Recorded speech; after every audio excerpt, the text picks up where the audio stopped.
Supreme কোর্টে আজ ইতিহাস গড়ে দিলেন মাননীয় মুখ্যমন্ত্রী মমতা বন্দ্যোপাধ্যায়।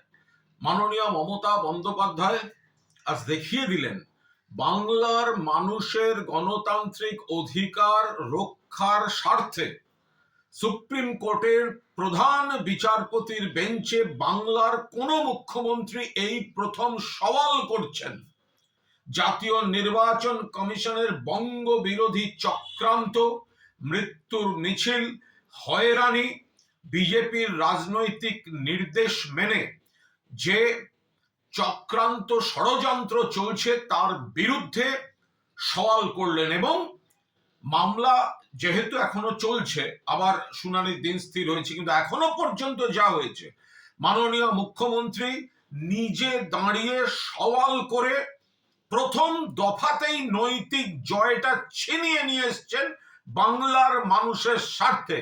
সুপ্রিম কোর্ট অনুভব করেছে যে লজিক্যাল ডিসক্রিপেন্সির নাম করে অত্যাচার হচ্ছে, নোটিশ ইস্যু হয়েছে, এই মাইক্রো অবজারভার কিভাবে অ্যাভয়েড করা যায় তার পথ খোঁজা শুরু হয়েছে।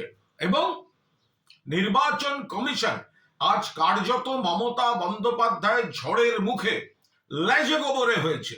এবং প্রধান বিচারপতি মহামান্য সুপ্রিম কোর্টের তিনি যেভাবে নির্বাচন কমিশনকেও যে পর্যবেক্ষণ এবং নির্দেশ দিয়েছেন তা কার্যত মমতা বন্দ্যোপাধ্যায় এবং তৃণমূল কংগ্রেস বা রাজ্য সরকার যা যা অভিযোগ তুলেছেন সেগুলিতে মান্যতা দিয়েছে সুপ্রিম কোর্ট।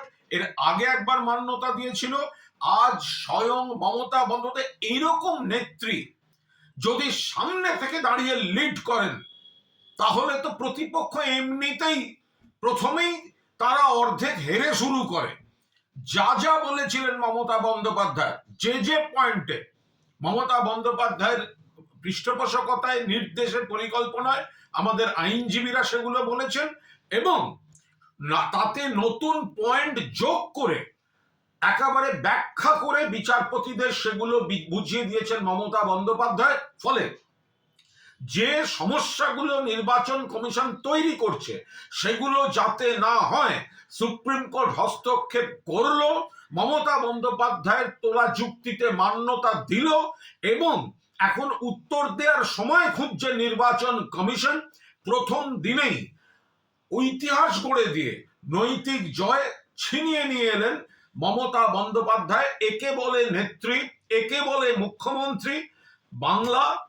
বাংলার মানুষের অধিকার অটুট রাখার স্বার্থে, রক্ষা করার স্বার্থে আজ সুপ্রিম কোর্টের প্রধান বিচারপতির এজলাসে মমতা বন্দ্যোপাধ্যায় মাননীয় মুখ্যমন্ত্রীর আজকের সওয়াল ইতিহাস মনে রাখবে।